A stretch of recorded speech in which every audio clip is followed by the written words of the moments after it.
Children of Men and The Last of Us are two sides of the same coin, humanity in crisis. But despite their similar worlds, characters, and themes, their respective mediums dictate the differences in their storytelling and central ideas. So today, I want to take a look at how the mediums of film and video games affect hope and humanity in Children of Men and The Last of Us.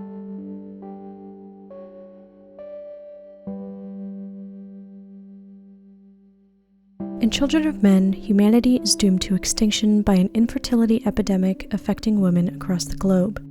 An authoritarian regime has taken control of Britain and instituted strict immigration laws that criminalize refugees and subject them to extreme torture or even death. Insurgent and terrorist groups loom in the background with several bombings blamed on the Fishes, an organization dedicated to restoring society. Theo has given up on the world, but society hasn't. People still have hope human life will bounce back, but Theo sees no point in any of it and lives an apathetic life which has rewarded him with survival. In The Last of Us, society is well past collapse, but humanity is not doomed. In the wake of a pseudo-zombie apocalypse, humans have managed to survive largely through methods of self-preservation. Though pockets of civilization do exist, most of them are incredibly cruel. Quarantine zones are ruled by martial law, and those without the military are dominated by hunters and cannibals. Life is harsh, but humans still manage. They still live. The hopelessness Joel endures, then, is not the loss of faith in life, but the loss of faith in people. Theo is a former activist who dedicated his life to the improvement of the human condition because he was a father to an infant named Dylan. Upon the death of his son, women's infertility became a prominent issue, and Theo's hope for the human race was dashed. He ceased to care about the well-being of people because they weren't going to be around for much longer anyway. Joel, however, was a father struggling to make ends meet in order to provide for his daughter Sarah. Though Joel and Sarah both lived Outbreak Day, the infection isn't what killed her, but the establishment and people Joel trusted to protect them that did.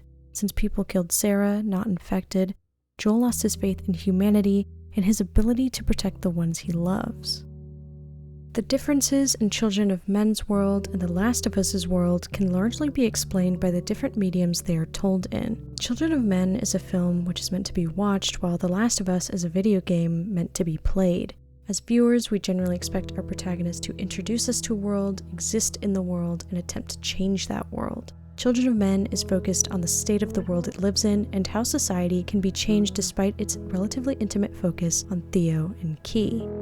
As players, however, we expect to complete clear-cut missions and have fun doing it, often relayed through combat which provides obvious goals and obvious evidence of completion. In addition, because the camera acts as the player in a video game, the player directly identifies the character they play as with themselves.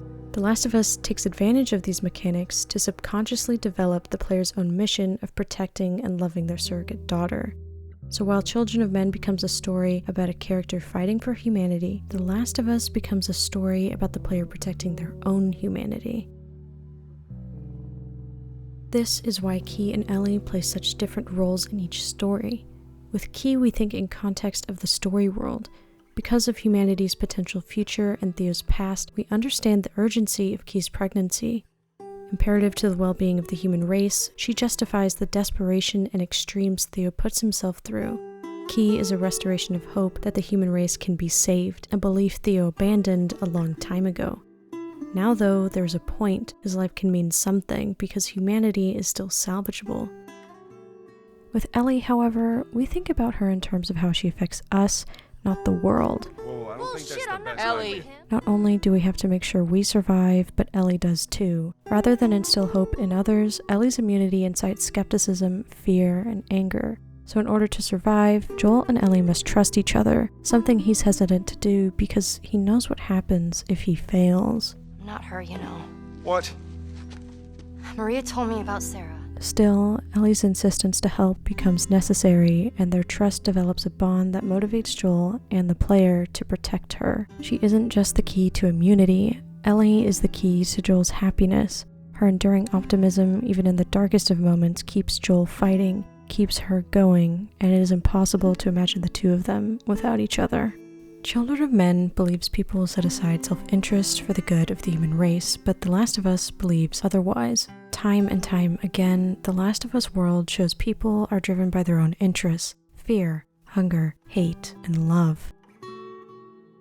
So when Marlene reveals the surgery will kill Ellie, after everything we've been through, everything we've done, we save her. There is no guarantee Key's baby will save the human race, just as there is no guarantee Joel's act of love will save his humanity. But both Children of Men and The Last of Us utilize their respective mediums to tell compelling stories with a satisfying end.